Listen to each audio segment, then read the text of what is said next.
The NASCAR Gambling Podcast on the Sports Gambling Podcast Network is brought to you by EdgeBoost. EdgeBoost enables you to double your bet with no interest. Go to sportsgamblingpodcast.com/edge to get started today. Driver, start your engine!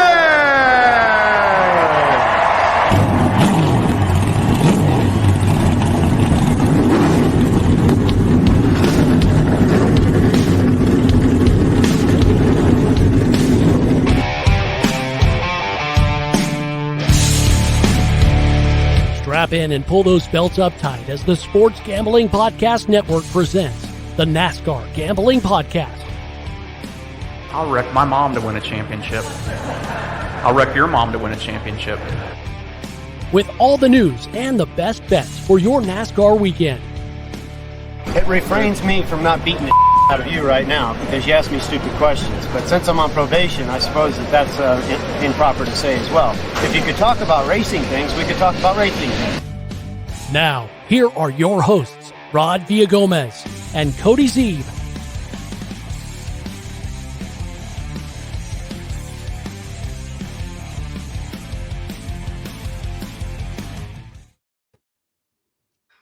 Boldly going where no Xfinity car has gone before. It is the NASCAR Gambling Podcast here on the Sports Gambling Podcast Network. He's Cody Zeeb. I'm Rod Villagomez. And just like I alluded to, it is the Xfinity Series heading to the Sonoma Raceway for the first time in the history, the storied history of the series.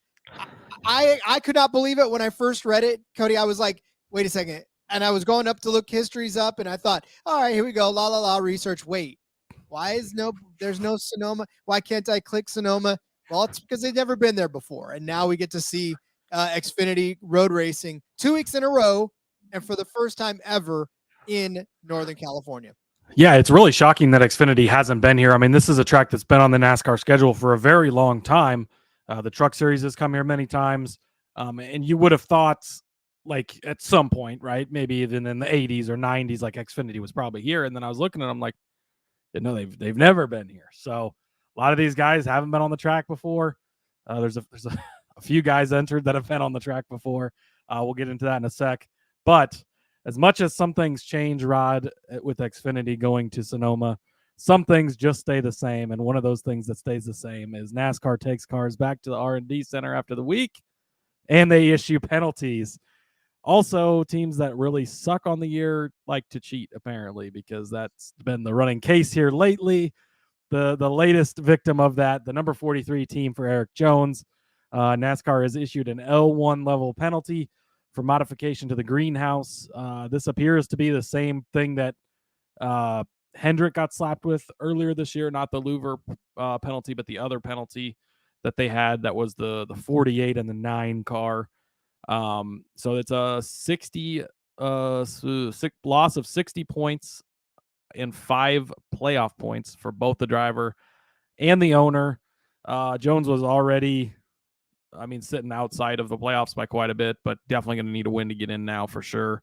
The crew chief has also been fined $75,000 and suspended for 2 races.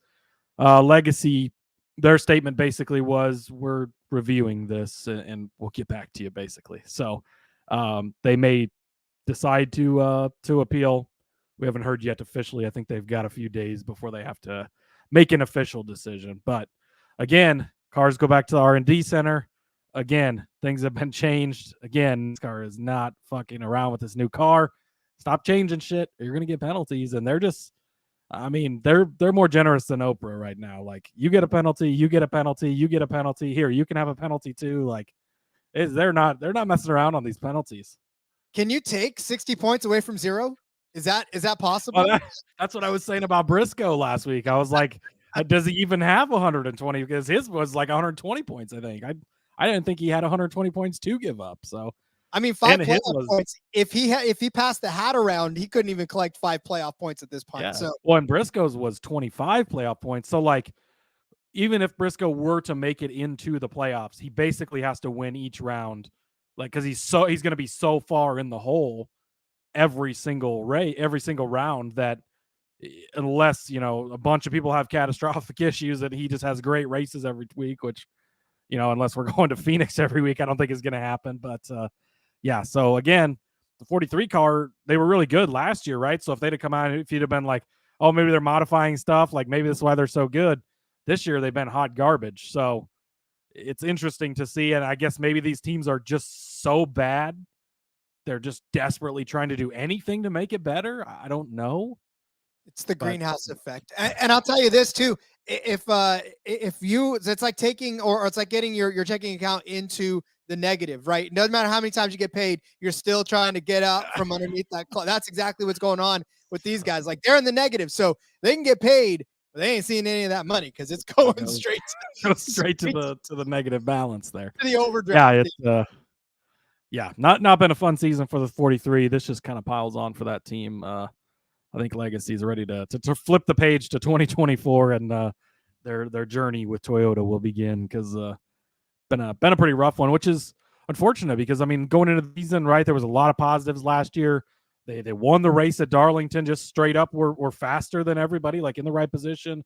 It wasn't some weird fuel mileage or shortened race or anything. Like Jones just went out and won the race, and after all the gruns he had earlier in the season, and Ty Dillon really lagged behind in the 42, but now you're putting Gregson in there off of what he had done in the Xfinity Series, and I was like, okay, you got two really good young drivers here, because Eric Jones is still a very young driver, super talented, and it was like, okay, looking up, Jimmy Johnson's going to run some races, and maybe they need to switch back to the Petty GMS name. I don't know what the deal is, but it's been a rough one for the Legacy Motor Club.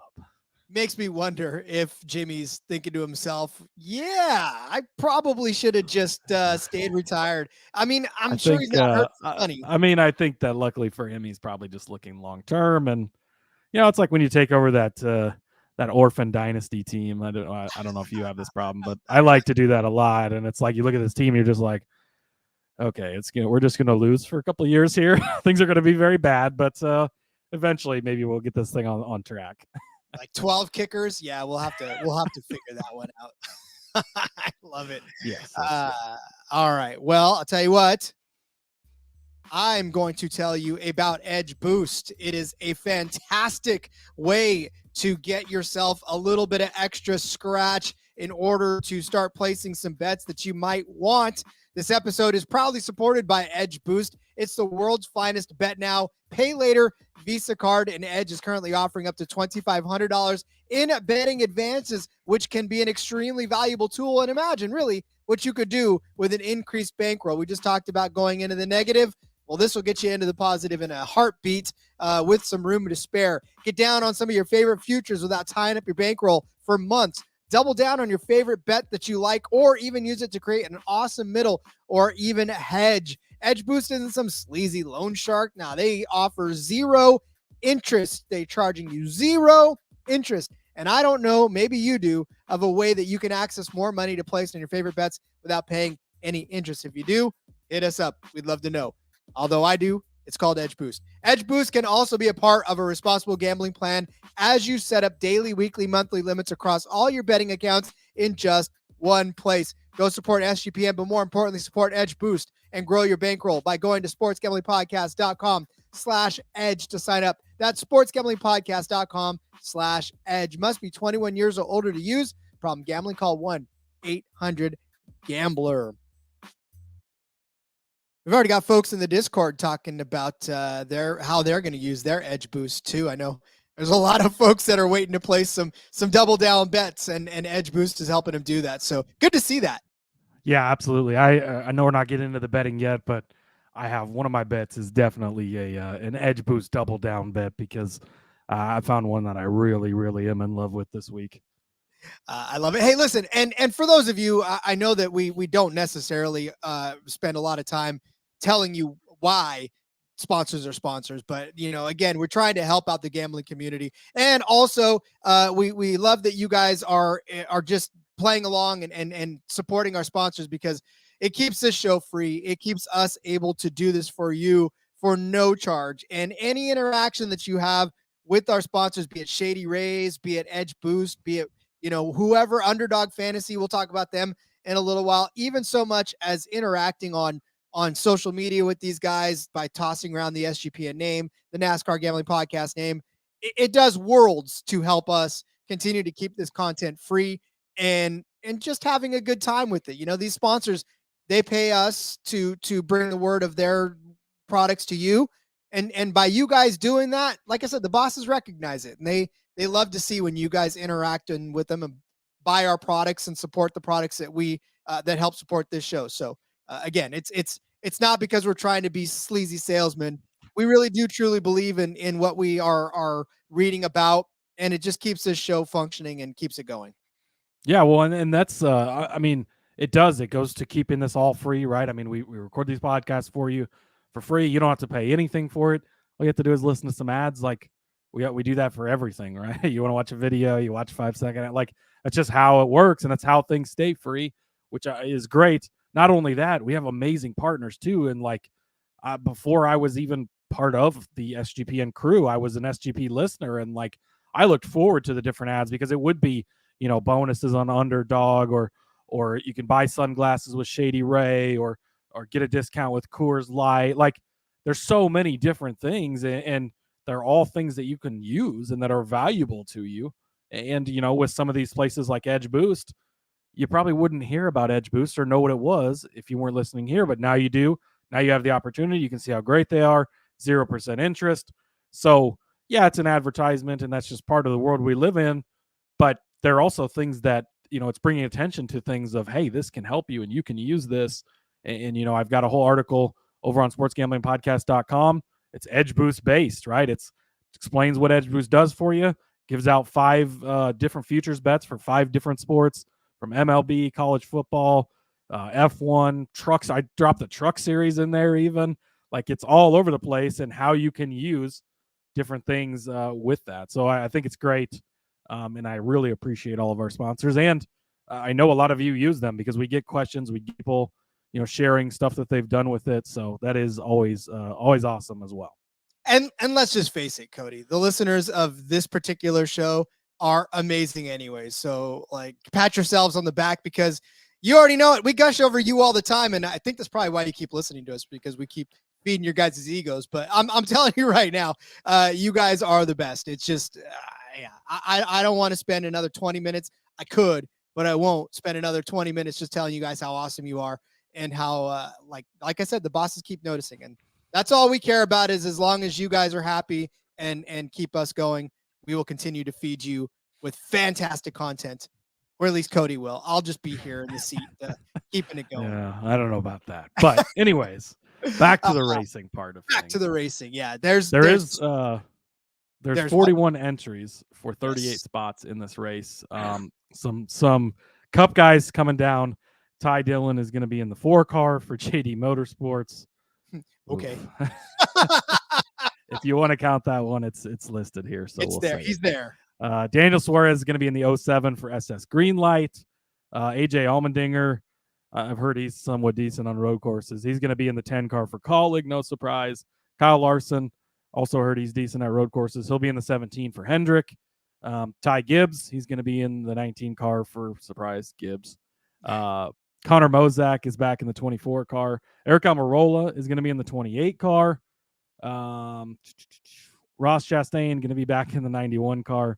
Again, we're going to talk about we're going to talk about that, but those DGM cars are not good. So it's great that he's hanging out with these lower tier teams that helped him when he was nobody, but why he keeps going back to them at this point, I don't really know, but we'll get into that more. But yeah, it's so a loaded entry list as far as those guys. Also some road course ringers. Got Mason Filippi. Let's see, Brad Perez is going to be in one of these cars. Honeyman, Lupton. So yeah, it's there's a lot of people in this race for sure, but notably, of course, all those Cup Series guys that are. So last week we had road course race. It was super fun. Only the Xfinity guys. We didn't have the Allmendingers. We didn't have the Gibbses. This week, you got everybody. You got Larson, you got Gibbs, you got Allmendinger, and then of course all of your regulars. Eric Almirola getting some laps. I don't think we'll look too much into him. Daniel Suarez, again, we'll talk about that. I don't know what to expect much from that SS Greenlight entry, but and then Ross Chastain, we'll touch on most of these guys, I think. Yeah, we definitely will, because you can't not acknowledge the fact that all of them are in there, and it's tough to ignore, because especially in this case where it's a road race, and you almost don't know what to expect with a lot of these guys. And given that Xfinity's never been on Sonoma, you still can't necessarily predict. This is I mean, listen, when I sat down to handicap this race, I was like, screw it. Like, I'm just going to go with things that I want to see happen, because at this point, you know, you can make the case for almost anything to happen with all of this going on, because you can't necessarily translate Cup Series success onto the Xfinity Series in this track, on this. I mean, there's a lot of stuff to take into account. And so I was just like, you know what? I will go off of what I've seen before, because you can't go off of track stats for Xfinity, but you can go off the track stats of some other road courses, which we will. But again, we talked about it in the Cup Series. This is a different animal. This is a shorter road course now, because they've cut off that 0.6 of a mile to make it a 1.9 mile track. They're only going 80 laps, right? And there's no stage breaks. So there could very easily be a scenario where Kyle Larson takes the pole on this, which he's done in the Cup Series 5 times in a row, right? And then just drive off into the sunset, into the beautiful California western sunset. That could happen. And it's very, very possible that it could. The odds suggest that that's exactly what's going to happen. So, but again, we just don't know. There are other drivers out there that want this. There's Cup drivers that are successful. There's Xfinity drivers that have made successful on road courses out there too. So a lot of different things to take into account for this race. Yeah, and I think, again, these back-to-back weeks of having road courses, having 0 Cup guys compared to having all these Cup guys, you get to see the positive sides of both, right? We had a great week last week. I know you were gone, but I had Mike Bachman on with me. We both hit some really good bets, had some solid stuff. Some of that stuff was a lot shorter odds. And now you add all these Cup guys into the mix, and you can find some of the same guys to do some of the same stuff for 3-4 times the value they were. Is it going to be harder for them to do it? Of course, because now there's these Cup guys in the field, but it's not an automatic. They're not going to do it. They're still good. They're still going to be in those same spots compared to the other Xfinity guys, most likely this week. And it's not a promise that Kyle Larson, AJ Allmendinger, and Ty Gibbs run away with this. Of course, that's the most likely outcome, yes, but it, like every other time that there's Cup guys in the Truck Series or Cup guys in the Xfinity Series, it bumps everybody else's odds down, not only in the outright market, but in the top 3 market, in the head-to-heads, and it gives you more value throughout the board. So, again, I don't think there's really one way or the other is better. I think there's just different ways to look at both of them, and you can find a lot more value on the board in a week like this. So that's what I'm looking for specifically. Sure. Give me the tough week to come back to. I appreciate that. What's I'm looking at some of these lines. Well, hold on. We got to do this real quick. We got to take care of business real quick. Then we'll look at the lines. Then I have a question. You definitely have a question. Cody, I know you're a gigantic best ball mania guy. You love you some Underdog, right? How many lineups you got already? I've tried to take it a little bit easy this offseason, so it's only north of like 20 at this point. But so you're loading up on Best Ball Mania 4 lineups already, right? Yeah, it's I've been loading up on Best Ball since the day after the Super Bowl when Underdog opened them up. So well, Underdog is definitely opening up Best Ball Mania 4. It's here. They're giving away $15 million in prizes. Cody's going to win it all, but you can still try to find your way to the top prize. Plus, you get plenty of second place still wins you a little bit of money too, but don't worry about that. Give Cody all that $15 million. Plus, you always got plenty of ways to win with NBA, NHL, MLB, all those player prop parlays. If you want to get in on it now and take Cody's money, head over to UnderdogFantasy.com. Use promo code SGPN. You get $100, 100% deposit bonus up to $100. That's UnderdogFantasy.com. Promo code SGPN. Fight Cody for $15 million. All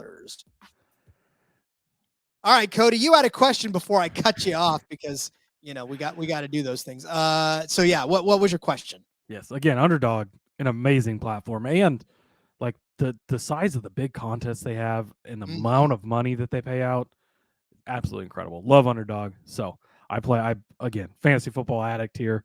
Love them. They're one of my though they're for sure my favorite platform as far as best ball. So definitely go support them. But anyways, yes, my question. So I'm looking at the odds over here on I was doing a little shopping, last second shopping, make sure there's nothing out there that I like a little better. So I pulled up DraftKings. I look at Xfinity odds. I think there's only 5 drivers entered in this race, according to DraftKings. So it's going to be a battle, 5-man battle between Ty Gibbs, Sheldon Creed, Sammy Smith, Seth Karam, and Ty Dillon. Those are the only 5 guys listed. And I really feel like at 25,000, so 250 to 1, you can get Sage Karam.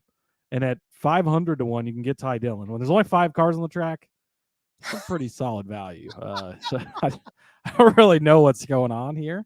I don't know why they've only got 5 guys listed. I was confused I thought as well. that was interesting. Yeah. No, I opened it up and I thought, well, hold on now. You're going to completely shy away from everything. Do you really not want people to bet on outrights for this race? I know that Kyle Larson and AJ Allmendinger are going to get a lot of action, but you might want to at least offer them. I don't know. It's whatever. But I thought that was funny. Obviously, I'm sure that's a mistake and they'll have it updated soon. But I wanted to point it out because I thought it was funny. Yeah, I think the Gremlins ate the rest of the entries for that one. It was just, I was like, oh my God, I'm so glad. You guys are hitting them so hard early in the week they can't handle any more action except on those 6. They're like, okay, we want you to really bet on these 6 guys specifically.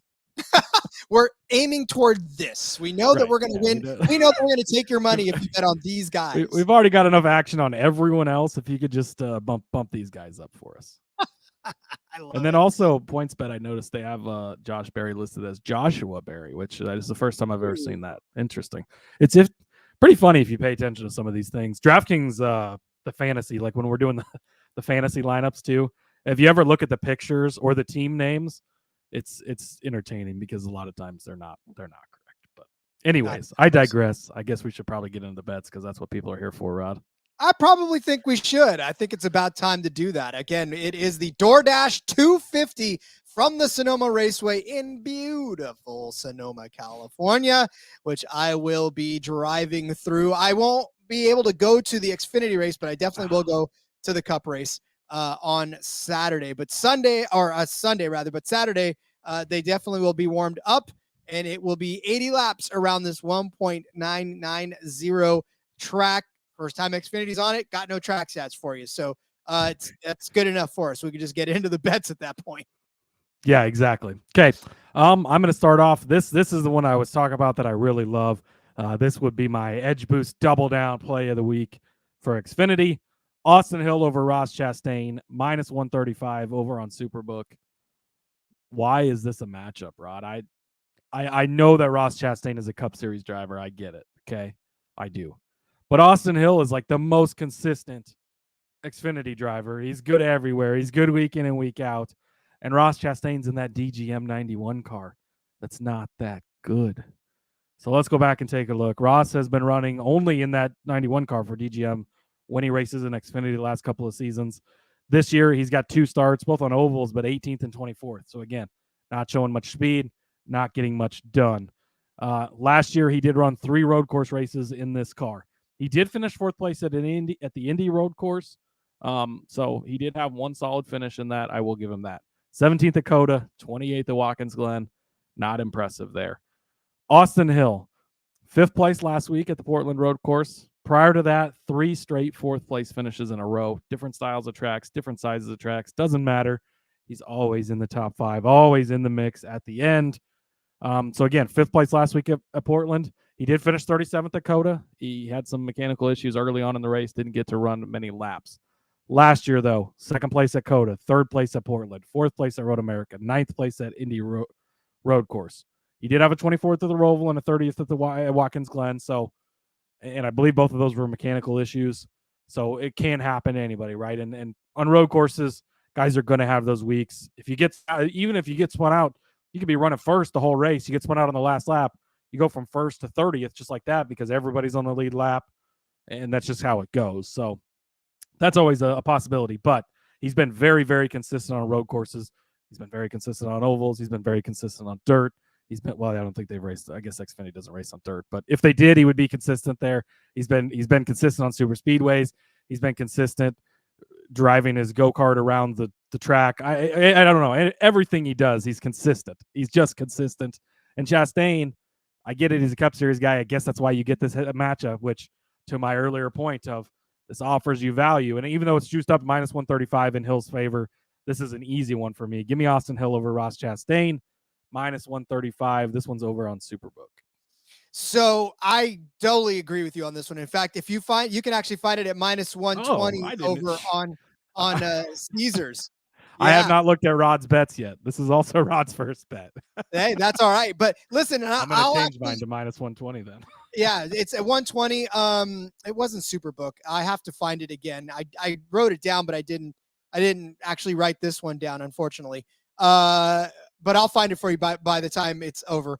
But I do agree with you on this bet. And again, it's just that 98 car has been redonkulously bad. But I will actually add, and I found another one that's priced at the same minus 120 over on Caesars, and it's actually Hill over John Hunter Nemechek. So let's put that one as my official first bet. I don't like that one as much. Well, but this is the Hill Chastain, by the way, it's minus 120. This is even crazier. DraftKings is where it's at, so they don't have winner odds up, but they got head-to-heads. Ross is favored in this one, or no, he's not. I guess Hill is favored at minus 120, but Ross is still minus 110, which is unbelievably stupid. Yeah. Ross is at plus money on Superbook. He's at like plus 135 or something like that. But yeah. So, but look, for John Hunter Nemechek, look, I get it. And I get he ran well yesterday. He was last week rather, he was one of the better cars there. He's been one of the hottest drivers in the circuit this season too. But you're talking about consistency. You're talking about Hills being consistent no matter what, no matter who, no matter where.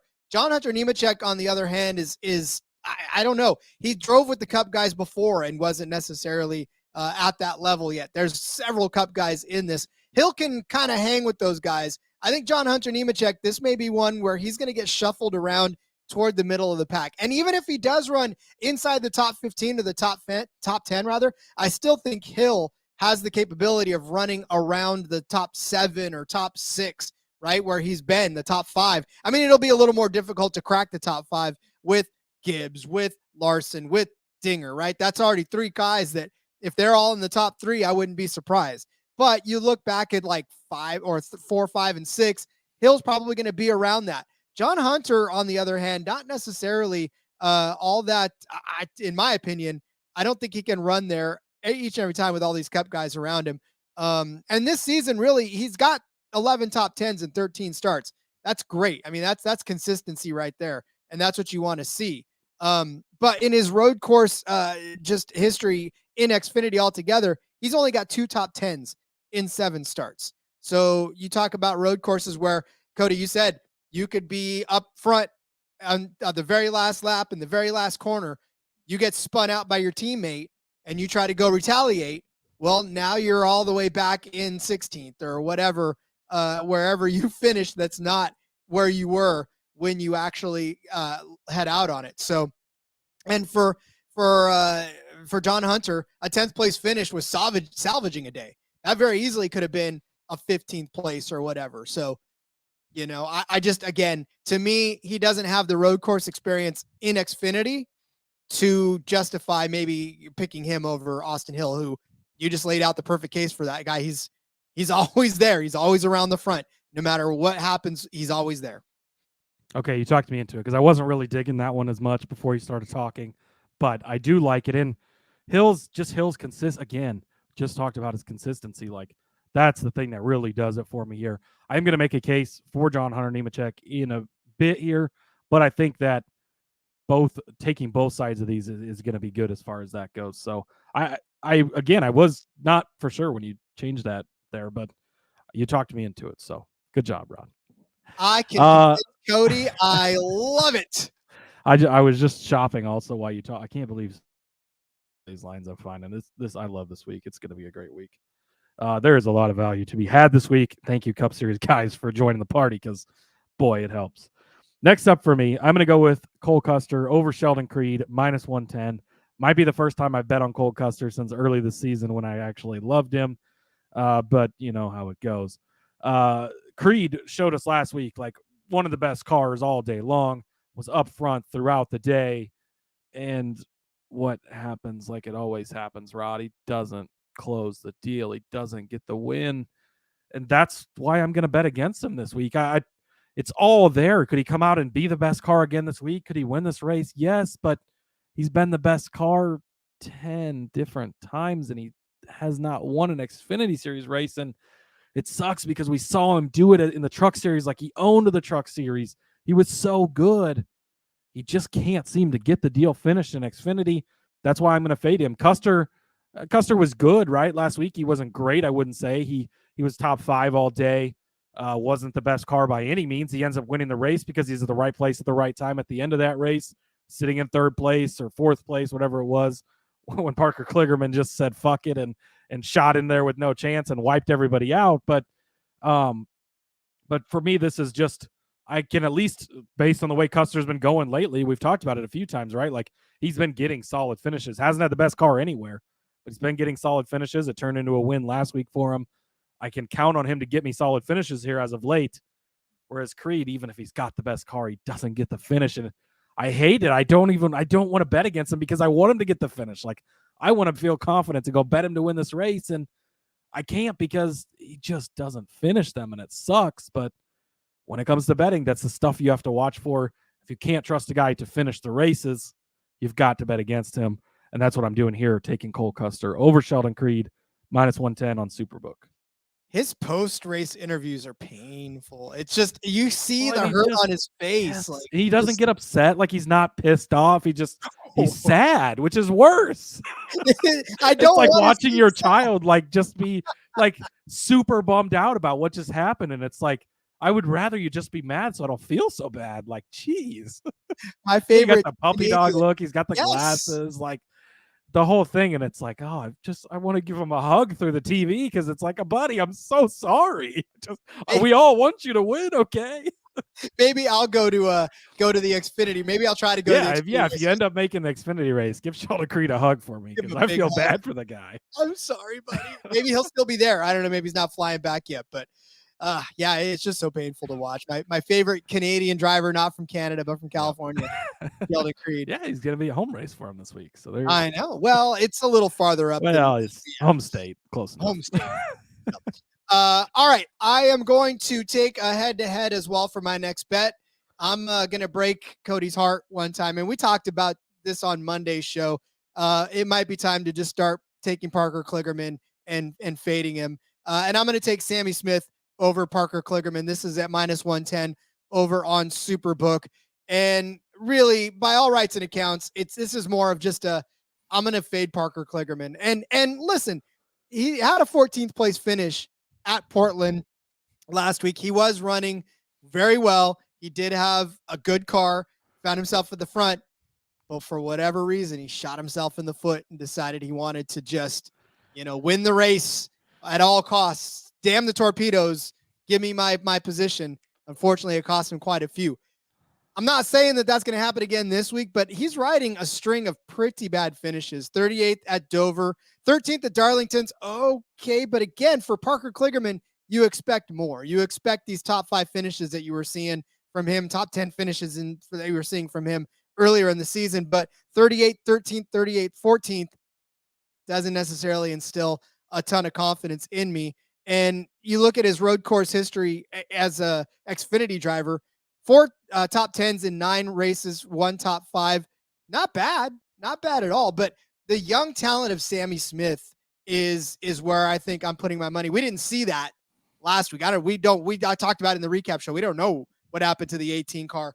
We saw it struggle. We saw it just do things that we don't normally see. He had that shifter issue was right a couple laps in, and he just it was rough from there on out. That was it. I mean, if you can't shift on a road course, then you're really screwed. But Sammy Smith already won a race this season, right? He's got 5 top 10s in his 13 starts. Just a talented young kid that we know is going to tear it up. That was his first taste at a road course, right? The Portland was the first time he'd been on a road course since Coda. And Coda, he actually finished 4th. So there's some good track record there as far as road races for Sammy Smith. So, listen, I really do feel like he's got a good future in front of him. Like I said, that encouraging. He started 2nd at Coda, finished 4th for the season already, which means that I think he could do well at a road course. Whereas Kligerman, he started 5th in Coda, but he finished 31st. Rough day for him out there on that track. But again, I like the young talent I think he's going to get it done this week. I think that last week at Portland left a bad taste in his mouth. I think he's ready to do more of the Coda than the Portland. So give me Sammy Smith over Parker Kligerman, -110 over there on Superbook. Yeah, this is the exact same bet I gave out last week. They're offering it again this week. And I was on the Sammy Smith side as well. Obviously, it didn't work out because he had the issues, but both Mike and I talked about last week. We expected Sammy Smith to be one of, if not the best car in the field. We never got a chance to see that because of the shifter issues. That's caused me to back off of him a little bit this week, which could be a mistake because if we expected it last week, why should we not expect it again this week? If he's good at road courses, he should still be good at road courses. I know he had the one mechanical issue. I kind of hate that I don't have any bets on him this week. So if you're going to take a bet, this is the way I'd like to do it. Kligerman's made it through 2 weeks without having mechanical issues. That might be a new record for them this season because it's been rough. So can he make it through 3 weeks, especially in a West Coast swing where, I don't know if they're running the same cars exactly. I know they don't have to this year like they've had to in the past, but it'll be interesting to see. Next up for me, this matchup, this one is also insane. So over on DraftKings, again, not offering much for outrights at the moment, but they're killing it on the head-to-head pricing. They've got Justin Allgaier matched up with Daniel Suarez, and Allgaier is -110 to Suarez.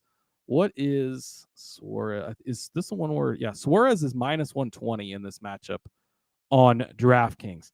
There are some other books where they have the same exact matchup, and Allgaier is -160 in the same exact matchup, and he's the underdog here at -110. So that alone shows me somewhere there's, different people are valuing things differently. So love me some Justin Allgaier this week. He just finished second last week at Portland. I understand Daniel Suarez won the Cup Series race here last year. I get it. Was he the best car in the race? No. Was he the second best car in the race? No. Was he in the right place at the right time? Did he do what he needed to do? Did he execute? Did he get his win? Yes, absolutely. And that's great for him, and I love it. But I don't necessarily have the faith that he can come out and show up this Xfinity Series field like he got his win last year here in the Cup Series. Justin Allgaier, again, coming off of the second place finish last week. He was fifth place at Coda. You go back to last season, he had a fifth at the Roval, a third at the Indy Road Course, 12th at Road America, fifth at Portland. Super consistent finishes. Did have a 33rd at Coda and a 38th at Watkins Glen, where he got wrecked on lap 2 and never really had a chance in that one after being one of the fastest cars in practice. Of course, I had a bet on him that week, so that's why I remember that so great. But overall, been pretty solid run. Suarez actually has not run in the Xfinity Series since 2018. He's a former Xfinity Series champ, so, he's gotten it done before. But that was all with Gibbs. This is going to be with SS Greenlight. This team is interesting. They've had some flashes in the past. So they were a Ford team, and Custer was running races with them with Stuart Haas prepared cars the last couple of seasons. And it was crazy because you'd come out one week and Custer would win at Auto Club, and then the next week they'd have somebody else and they'd run dead last. So is Trackhouse helping with this car? You want to say probably, right? But they don't help Ross with the DGM cars. So are they helping Daniel when they're not helping Ross? Obviously, I mean, if they are helping DGM, I wouldn't admit that because you can't tell. So is Trackhouse helping this car? I don't know. So let's go back and look at what SS Greenlight did last week at Portland. Preston Pardis, a road course ringer who's raced in JRM equipment before, 31st. And Stefan Parsons, 37th with overheating issues. So was not a good performance by the SS Greenlight cars. So you're giving me Allgaier, a guy who's good week in and week out. We know he is. He got his win a couple of weeks ago. That's like 7 years in a row he's gotten a win. He's got 20 Xfinity Series wins now, I think. Getting pretty high up on the all-time wins list for that series. And he's pretty consistent on these road courses most of the time, getting good solid finishes. Don't know what to expect out of Suarez. Don't know what to expect out of him in this car. And the fact that Allgaier is -160 on some books, but only -110 on DraftKings, I think that's a misprice by DraftKings. Get on that early because, once we start to see speed and stuff, you're not going to get that. The head-to-head might not even exist by Saturday. So get in on that one early. Allgaier over Suarez, -110 over on DraftKings. That's the thing about these JRM cars. They're starting to resurge, and I wouldn't take a lesser team at this point, even with a Cup driver, over a Justin Allgaier or even a Joshua Berry. Or, I mean, look, I wouldn't. I mean, I don't know. It's tough to go farther down the list than that, but definitely those two drivers for sure. And yeah, I mean, I love Allgaier. Like this. Don't get me wrong. We'll make a case for him. I'll make a case for him a little bit later as well. So if mine cashes, then yours definitely cashes. So I like that as well. All right, I am going to place my next bet, and I am going to take over Riley Herbst at minus 110 over there on Caesars. That is going to be my next bet. For those of you who may not know, and this may be your first time listening to one of our shows, the number 11 car's name shall no longer be said. So instead of saying, I will say the number 11 car, and that's where we go from that. So the number 11 car over Riley Herbst, and we have gone on at length in the last few weeks just talking about how frustrating it's been to be a fan of Riley Herbst and just seeing just the last, God, since Richmond. I mean, he started out the season on a tear. He had 6 top 10 finishes in his first 6 races. But after that, Richmond 23rd, Martinsville 30th, Talladega 23rd, Dover 21st, Darlington 38th, Charlotte 14th, Portland 38th. In that span, he has failed to finish 4 of those races, crashed out of 3 of them, and then had engine problems at Portland last week. How much more do you have to suffer? This is like the trial of Job for Riley Herbst. He's just getting pummeled by all of these plagues, and it's tough. And we talk about momentum being a thing. Well, momentum works both ways. Momentum can propel you to great heights, or it can keep you mired in the bottom of the field. And so far, that's exactly what's going on with Riley Herbst. I almost just throw out his entire track record at anywhere at this point, just because of the fact that sometimes it doesn't matter how good you've run on a track. It doesn't matter how good you've run in the past. If you're stuck in your head, if you're having a bad slump, that 0 for 35 at the plate can turn into 0 for 45 real quick because you're swinging early. You're taking chances where you wouldn't have taken chances before. You've done things that you haven't necessarily. You're out of rhythm. You're out of sync. And it just, that shows up on the track. 18 road course starts for Riley Herbst, 7 top 10s. So it's not as if he's the greatest of road course racers in the Xfinity Series. Watkins Glen, he's got 1 top 10 and 2 starts.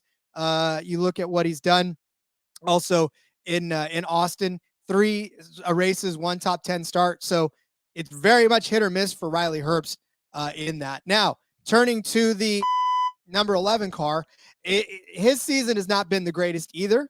And in fact, the last 4 races, or actually the last 5 races for him, have sort of been not much to write back on, but they've been better than Riley Herbst. 21st at Talladega, 10th at Dover, 16th at Darlington, 22nd at Charlotte, and a 33rd at Portland. And if you're keeping score, that was 1 spot behind Riley Herbst. But even still, I think the 11 car should have had a better start. He started 10th, should have had a better day. He got into some trouble early too.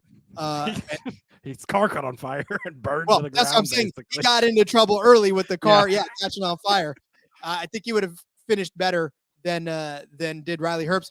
In Austin, the number 11 car finished 6th place, so a good solid finish for him earlier on this road course. And then for Riley Herbst, a 10th place finish. So I'm just saying, I know that we've faded both of these guys at one point in time, but now I'm taking the number 11 over Riley Herbst at minus 110. Yeah, I looked at this one. I really did. It hasn't been great for him for oh god. I can't believe I almost cursed on this show. Wow, I'm so sorry for that. Which I have a tangent about that here in a second too. But anyways, yes, the number 11 car, it hasn't been super great for him the last couple of weeks. 33rd, 22nd, 16th. You have a 10th at Dover. But for the most part this season, he's been fairly consistent. And it's just, we've talked about Herbst, like, it sucks. Again, we hate it for the guy because half the time doesn't even seem like it's his fault, but he always finds trouble. So until then, you have to continue to fade him. And so I think that is the right move.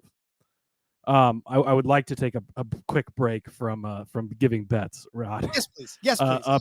An Apple podcast review just popped up as we're recording this show. So I want to talk about it. It's a 1 star, 1 stars, Rod.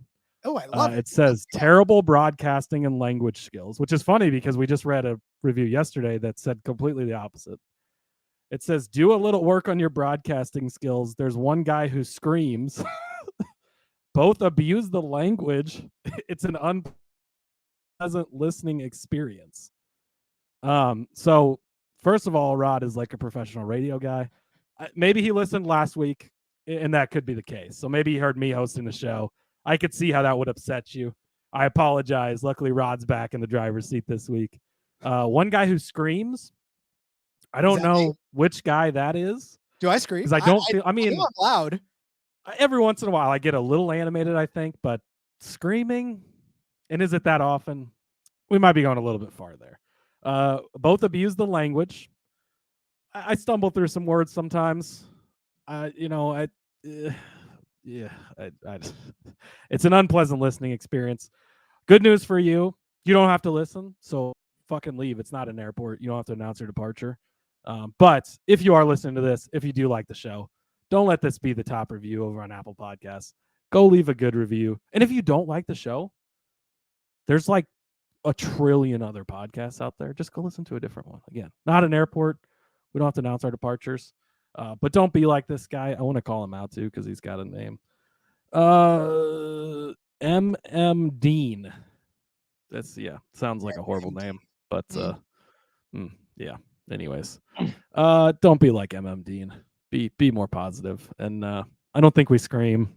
I think we maybe it was my hosting last week. I'll give him something on that. But come on, be better than that. So yes, if you enjoy this show, if we've helped you win some money, if we taught you anything about NASCAR, go leave us a nice review. Bury this guy in his lazy bum ass, and don't be like that guy. I feel like he left that review so that we could read it on because he knows that we read the reviews. He wants his 15 seconds of fame. So you got your 15. There you go, MMD. You got your 15 seconds of fame. Tune into the Discord next because I'm sure they'll be roasting you over there. Hey, listen, if you can't pay the price for your crime, then don't do the crime. That's all I'm saying. Exactly. So. Okay. Anyways, it literally just popped up as we're recording this, so I wanted to talk about it because I thought it was pretty. Hey, funny. we read them all. We told you we read them all. It doesn't matter. We will read it even. I'm sorry. Hang on. We read them all. So guess what? Yes, it happens. I was gonna try and put together like well, there we go. I did it without even trying. I was gonna try and put together a poorly worded sentence, and I did it without even trying to do it. So there you go. That's for you, MMD, and our abuse of the language. I love abusing the language. Okay, back to the bets. That's what you're all here for. Sorry for my little side tangent. Next up for me, this one's over on Caesars. Group D, I'm going to take Chandler Smith plus 210. I love this group. Rod, do you happen to have your thing queued up over there for? Yes, ready? Uh-huh. Okay, so in this group is of the number 11, Riley Herbst and Brandon Jones. This is an easy play for me.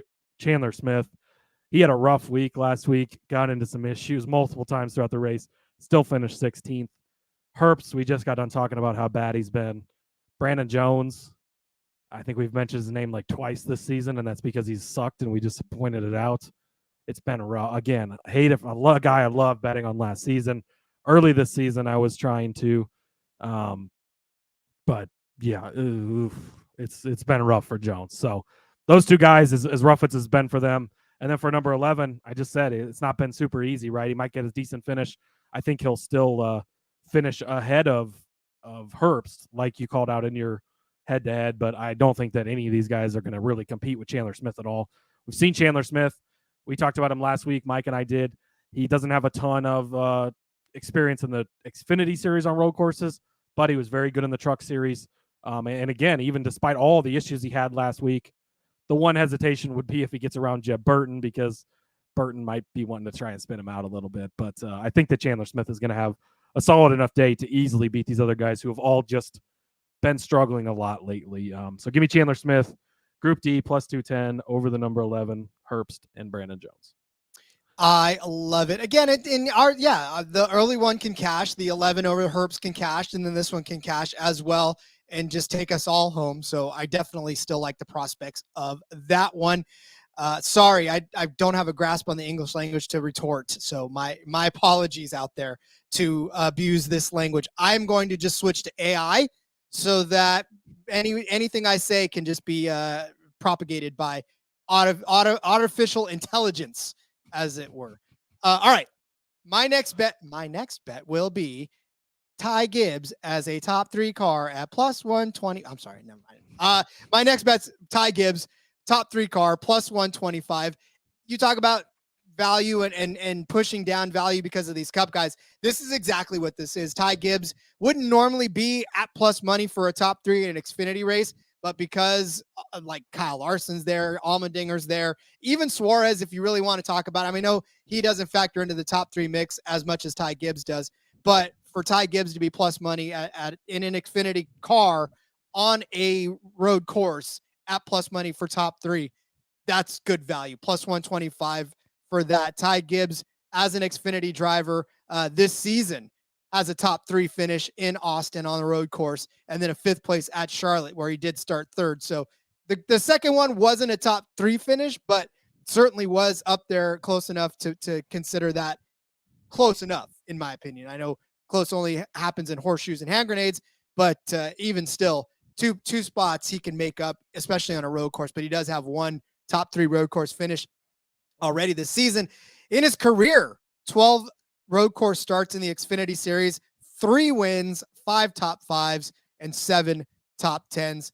Dude finishes up front every single time. And this has been with some road course guys, some Cup guys in the mix too. He does fight off these Cup guys when he's in that series, which is why he's up in the Cup Series right now. That does not intimidate him anymore. He's raced with these guys every single week. So now he gets to be on what I guess you can consider home turf, right? The reigning Xfinity Series champion coming back to dip into the car. He's still in the number 19. You know, he's still going to be running that Joe Gibbs car. He's going to be in that equipment. So, I mean, it's basically like this is his home turf. And now these Cup drivers are back there where he used to play. And I think he's going to be able to hold his ground. I think a top 3 bet, like I said, at plus 125 is more than generous for you to take for Ty Gibbs, who could very easily win this race, I guess, if you know, you really want to think about it. I think you're going to make a case. No, you won't. No. And I'm not either. I love Ty Gibbs so much. This is like the perfect spot to try and find a way to bet on him. There wasn't much out there that I really like. You can get him in a head-to-head either against Allmendinger or Larson, one of the two, at fairly good plus money. Again, if you listen to yesterday's Cup Series pick show, these top 3 guys, I think that Larson is kind of the leader of the group. But between the top 3, it's pretty close. So if you're getting any of them plus money against the others, not a bad thing to look at. But I couldn't find a way. I love to bet on him. I do like the plus 125. I actually had almost written that down before I found just some insane value on top 3s. So that's where I'm going next. I'm taking both of these guys to finish in the top 3. Likely not going to hit both, although that'd be great. But if one of them hits, it's going to be better than hitting the winner, most likely. Sam Mayer, top 3 is 10-1. Josh Berry, top 3, 13-1. Both over on Barstool Sportsbook. Sam Mayer finished 3rd here last week, or 3rd at Portland last week, after starting 36, having to fight his way all the way through the field. And Josh Berry finished in 4th. Mike and I both talked about these guys last week as well. They're just very good, very consistent on road courses. They don't have the wins yet, no, but they're guys, and this was exactly what I said, because I bet on both of these guys at 20-1 or more last week to win the race. And my point was they're going to be there in the end. They're going to be in the top 5 at the end of this race. The leaders might take each other out. That's how they're going to get this type of finish. And that's basically my case again here this week, right? They're going to be running top 5, maybe top 7. We'll say top 10 for sure, I think, barring any big incidents earlier on in the race. These guys are good enough. They're going to be running up there. They're in solid JRM equipment. Again, with Mayer, 3rd place last week after starting all the way in the back. He had a 7th at Coda, and then last year, 11th at the Roval, 7th at Indy, a 5th place at Coda. You go over to Josh Berry, 9 starts on road courses in his Xfinity Series career, 7 top 10 finishes. He's always in the mix. That's all I'm asking from these guys. Be in the mix, have a chance at the end. They don't have to beat Larson. They don't have to beat Allmendinger. They don't have to beat all 3 of the guys with Gibbs thrown in there. They just have to finish in the top 3. If any of those 3 guys has any issues, if they get, how many times have we seen where the leaders wreck each other at the end of these road course races? We saw it in Xfinity last year. It was it Byron and Gibbs just going back and forth at Watkins Glen, take each other out. Kyle Larson ends up winning the race, and other guys get up into that top 3. That's what you're looking for on a bet like this. At 10-1, at 13-1, there's a lot of value in guys that are going to be hanging out in the top 5 or the top 10 at the end of this race and have the opportunity to put themselves in position. Are they going to win the race? Probably not, but they could, right? But all you have to do is get in the top 3, and you're cashing what's going to be better than betting on one of these favorites to win the race as far as odds-wise. So another example of, yes, there's Cup guys in this race, but amazing the amount of value that it can bring to these types of bets. Sam Mayer finished 3rd place last week at a road course, and he's 10-1 to do it this week. I get that these 3 guys are in the field that weren't in the field, but if he finished in 3rd, you add these 3 guys, that's still 6th place. That's still right there in position to take it. So give me both Sam Mayer, top 3 at 10-1, and Josh Berry, a top 3 at 13-1 over on Barstool. And look, Mayer had to go from the back of the field to the front. So that was a fast car. So definitely something to look out for this week as well. I like that. I love me some JRM, so I will take that and run with it as well.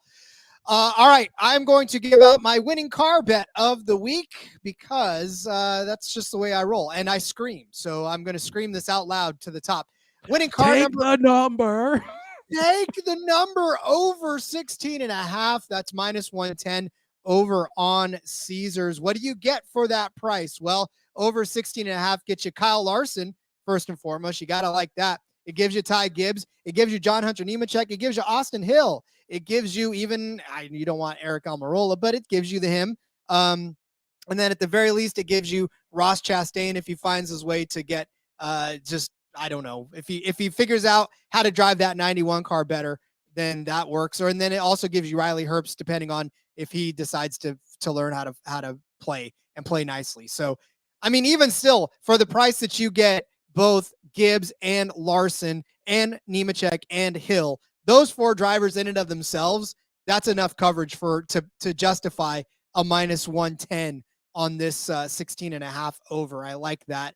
I was going to do even and odd, but I do like the fact that the over 16.5, like I said, gives you those 4 cars, where if you were to take just even or odd, you're kind of gacked yourself out, because the odd would give you Kyle Larson, the odd would give you Austin Hill, but yet the even gives you Ty Gibbs is odd as well. But I don't know. It's just you don't get John Hunter Nemechek in that mix, and I kind of wanted the John Hunter Nemechek coverage just in case.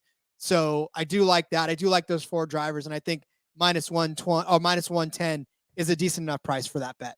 Yeah, just perfect placement by the books on this 16.5. Obviously, Allmendinger's in the 16 and Larson's in the 17. So makes sense to split it right down the middle and put them on either side. But I do agree with you. You get the 2 of the 3 favorites, right, by going over.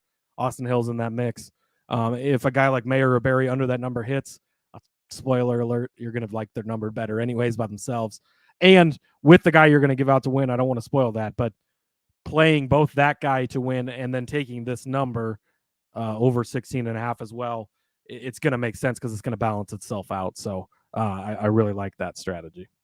Beautiful stuff. All right, we got winners to get to, but we will do that in a second. Hey, everybody. If you play fantasy football, especially in auction leagues, or you're a whiskey fan. Yes, exactly. Check out the Sports Gambling Podcast Fantasy Football Channel show, Old Fashioned Football. Coming to you every Tuesday morning, give us a listen. We'll bring you the latest fantasy football data, including the injury report, studs and duds, waiver wire targets, and suggested fab. Market movers. After all, we are the Marks. He is my hubby. And she's J Mark's wifey. And we're bringing all this to you while drinking an old fashioned and giving you our honest review of a different whiskey every week. All that and more. Hop on over, give us a listen, come for the football, stay for the whiskey. This ad's almost done. Going once, going twice. Sold. It is that time to pick the winners of this DoorDash 250 over at the Sonoma Raceway. Again, in beautiful, beautiful Sonoma, California, which I will be enjoying driving through the wine fields to get to this track and getting a chance to watch this race happen. Well, maybe not this race, but a race on this track. I want to try to get out. I'll see if my credentials cover both days. Yeah, if you can. Like, I went to the Kansas race where we had like ARCA and trucks the day before, and then Cup on Sunday, and it was great to be there for the truck race. It was a really good time. So definitely try and get out if you can. Plus, you got all these Cup Series stars in the Xfinity race to make it exciting. So for winners, I'm going to start with Kyle Larson. I think that, again, kind of the same conversation we had yesterday, right? Pick your poison of these three guys. You've got Larson plus 260-ish. You got Dinger at plus 300.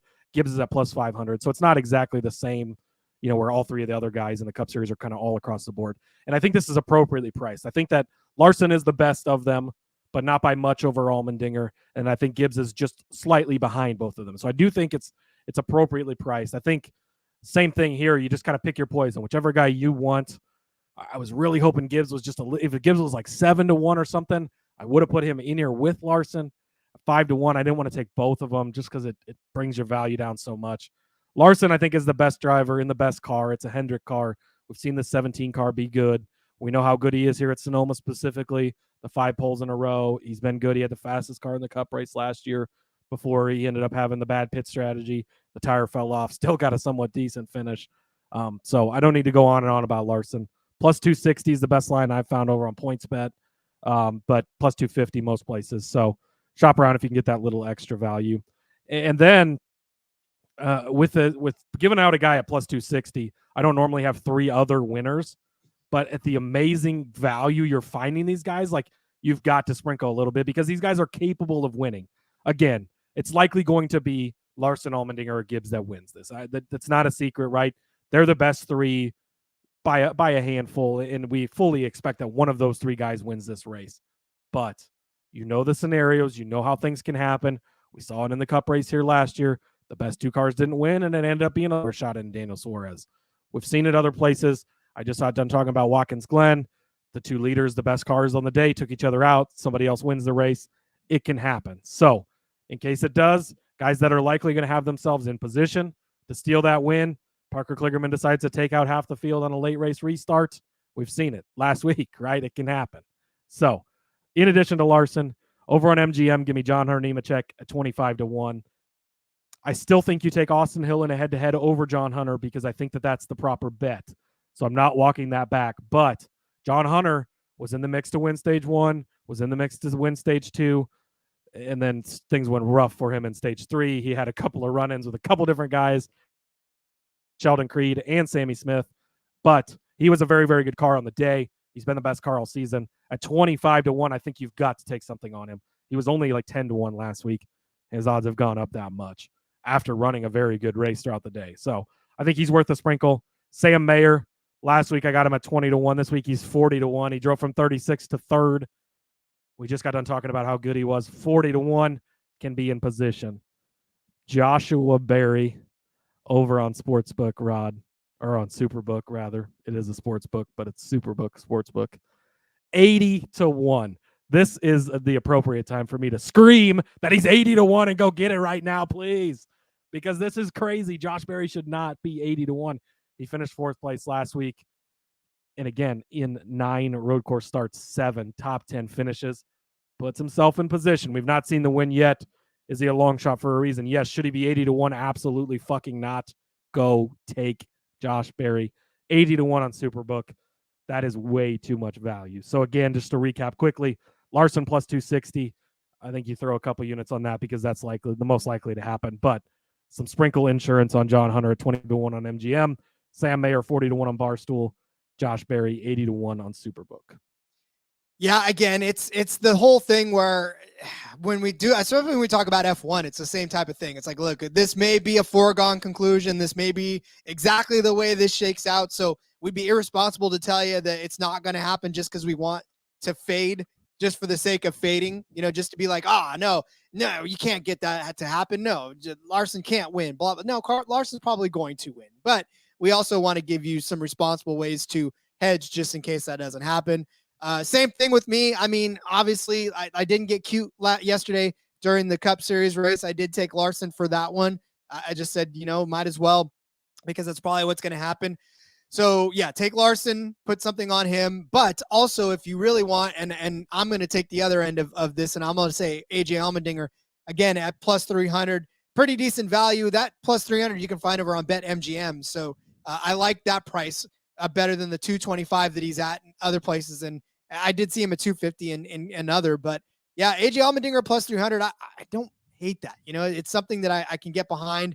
I do think that he's going to compete. He's obviously one of the more successful road course racers in the Xfinity Series ever. So it's kind of not good to think that he wouldn't be able to do it here, despite the fact that Kyle Larson's in or anybody else. I think it really is going to be between him and Larson. And like you said, Ty Gibbs, if you want to throw Ty Gibbs in the mix as well.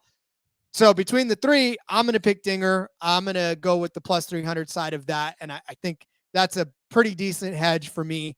I think it could be even between those two all day long, depending on where they qualify too. And I guess we saw it in Portland yesterday, or last week too, rather, where, sometimes it doesn't matter where you start. Cole Custer started, dead last, right? Almost dead last. Yeah, he had to go to the back of the field. Yeah. Yeah. And Mayer started 36th and ended up third. So, yeah. Yep. So, yeah, in Xfinity, you can kind of do it a little easier. Road courses. Now, and these aren't going to be stationary stops, pit stops. These are actually going to be full. And we've kind of forgot to mention that at the beginning of the show. There was a lot of news today, but it will be. Last week we had they red flag after the stages, the stationary pit stops. Not the case this week. No stage cautions. They will not stop it for cautions, much like the Cup Series, the same exact thing we talked about yesterday. It'll be live pit stops since they're with the Cup Series again. So that is to note. And when you're taking guys like Larson, when you're taking guys like Allmendinger, that plays a lot more into their favor, because if it is a caution-free race or there's not many cautions, those are the types of guys that are just going to run away with it and could have huge leads and not have to stop, not have that stage caution to break it up. If there's not a caution later, they could have already run away with it and have it in the bag late if it continues to stay green. Yeah, so I'm definitely banking on that to happen. And like I said, Dinger should be there in the mix with it. And then I'll take Justin Allgaier. That's going to be my longer shot. He's 15-1. It's just, we talked about second last week. Yes, God, second last week, right? And yes. and to finish second last week, but also to lead 23 of the laps in that race. He was in front and a very solid looking car out there. And so if it wasn't for that last caution, Allgaier was winning that. And easily. Yeah. And Mike had given that out on the show last week. I was rooting for it hardcore for him. So close. Yeah. So I think that can be the same sort of scenario we get this week too. Again, with the Cup guys, it's very difficult to have that. But if he can run that well again next week, maybe he can put together a pretty decent run to get up there to the front and hold off these Cup guys. Because it's not like they're invincible. It's not, anybody can beat these guys on any given Sunday or any given Saturday, I guess, as it were. And that's the thing. Like, again, it's likely going to be one of them. I want to make sure you know that, but things can go wrong. They can have mechanical issues. They can get caught up in wrecks. They can have pit penalties. They could be speeding in the pits. A tire can fall off. There's any number of things that can go wrong for these guys. And how many times have we seen it in the Truck Series this year? And even in the Xfinity Series this year, the Cup guys don't always win these races. Yes, they're favored, and yes, they're going to likely be the best if everything goes perfect. But that's why they run the race, Rod, because it doesn't always go perfect. Hardly ever goes perfect. That's yeah. The good thing about it. We'd be a lot richer if it went perfect every week, wouldn't we? Yeah, we would. Maybe we wouldn't keep getting 1-star reviews. But anyways, all right. Get out your pen and paper. I'm going to scream at you the bets for this week for the DoorDash 250 from the Sonoma Raceway. Cody started you out with Austin Hill over Ross Chastain at -120 over there on DK. That is his edge double down boosting play of the day. Definitely nailed that one down. I echoed it. I actually had it in my sheet, but I did change the bet to Austin Hill over John Hunter Nemechek at -120 over on Caesars. Cody gave you Cole Custer over Creed at -110 over on Superbook. I gave you Sammy Smith over Parker Kligerman at -110 on Superbook as well. Cody gave you Justin Allgaier over Daniel Suarez at -110 on DraftKings. I gave you the number 11 car over Riley Herbst at -110 on Caesars. Cody gave you Chandler Smith to win Group D. That includes the number 11 car, Riley Herbst and Brandon Jones. I gave you the Gibbs top 3 at +125. And then Cody gave you Sam Mayer as a top 3 at 10-1 and Joshua Berry as a top 3 car at 13-1. My edge double down play is going to be the winning car number over 16.5 at -110 over there on Caesars. And then Cody gave you Kyle Larson at +260, John Hunter Nemechek at 25-1, Sam Mayer at 40-1, and Joshua Berry at 80-1 to win this race. I gave you AJ Allmendinger at 3-1, and then Justin Allgaier at 15-1 to win this race. Cody, we have reached the end of the betting card. Like I said, I can't wait for this. Not just because I'm going to be there on Sunday, but just because I do love me some good old-fashioned road racing. And 2 weeks in a row for Xfinity has been a lot of fun. I'm glad NASCAR gave this to us. Yes, and they put on a hell of a show last week. We talked about that in the recap on Monday. I mean, just constant battles. Nobody ever really ran away with that race. It could be a little different this week, but you've got Larson, you got Allmendinger, you got Gibbs, like 3 of the best road course racers, period, in all of NASCAR, going to be duking it out here, along with all the Xfinity Series regulars. And so, yeah, I think it's going to be a really good week of racing. And again, a lot of value on the board here. A couple of long shots. Again, just, sprinkle different things out there. You hit one of these things and it can make your day really good. Maybe you can double down. Maybe Josh Berry hits our 80-1 and we're eating good this weekend. We'll see. But it's going to be a fun weekend, fun race. And yeah, there's just, so much value on the board this week. I love to see it. Yes, sir. All right. Well, you can continue the discussion in the Discord channel. So make sure you get over there and talk to us. We still got a lot of stuff going on in that Discord channel. And have some fun with us this week. All right, Cody. Well, we'll be back again tomorrow with trucks. And then, of course, to close out the week with a fun actually, no, I'm sorry, not trucks. Tomorrow is going to be DFS. DFS, yeah. And we'll have a fun bonus bets show. Yeah. Forgive me for abusing our language here. I don't know. Everything. Yes. By the way, if you stuck around this long at this point in the show, thank you very much. We greatly appreciate you. Go leave us a review, right? Take 5 seconds. It don't take that long. Click 5 stars. This is a great show. You don't have to say that. You don't have to get as in detail as James did yesterday's review. We love to read it. We love to see it, and we'll gush all over you if you do. But just go tap that 5 stars. Write a little something. We would greatly appreciate it. Bosses love to see it. Makes us feel better. Now I feel like I was a horrible host last week. No, I'm just kidding. Fuck that guy. But no. Anyways, follow me on Twitter @Husker_Zeeb. Went and saw High Limits Sprint Car Racing last week. Kyle Larson Series, or last night rather, was here close to my town. Super fun. If that's going to be anywhere close to you, go see it. It was a great racing, fun time. Posted some videos and pictures over there. So go check it out. And let's go make some Xfinity money this week, Rob. Let's go make some Xfinity money this week. I love it. Follow me on Twitter @RJ Villagomez, where I will scream at you all the time and let you know what's going on. There's a link in the bio, everything I got going on, whether I'm screaming on In Between Media's Back Road or screaming at you through the For Frequency's Sake articles that I put out. No matter where I'm screaming at you, I'm screaming at you. So have some fun listening to that. Put your earplugs in. You might want to need them. All right. We will be back again with our DFS episode tomorrow. So much fun. We love you guys so much. Thanks for hanging out with us for yet another episode of this of the show. So until tomorrow, let's go racing and let it ride.